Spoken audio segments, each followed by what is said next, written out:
வானத்திலிருந்து எண்ணற்ற கத்திகள் சீறி பாய்ந்து பெண்ணின் முன்னே விழுந்தன.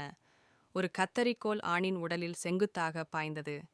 கத்திகள் தொடர்ந்து கீழே விழ, அவர்களை காப்பாற்ற வெளியில் இருக்கும் மனிதனால் மட்டுமே முடியும். ஆனால் அவனது கால் கம்பியால் இறுக்கமாகச் சுற்றப்பட்டிருந்தது.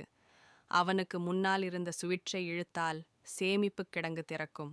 அவன் பல்லைக் கடித்து சுவிட்சை இழுத்தான். கம்பி வேகமாக இறுக்கியது.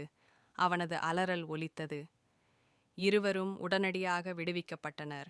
ஆனால் பெண் கட்டுப்பாட்டை இழந்து முட்கரண்டியால் குத்தப்பட இருந்தாள். ஆபத்து எங்கும் நிறைந்திருந்தது.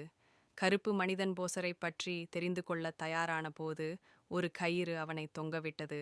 அவனுக்கு கீழே ஒரு இறைச்சி அரைக்கும் இயந்திரம் இருந்தது.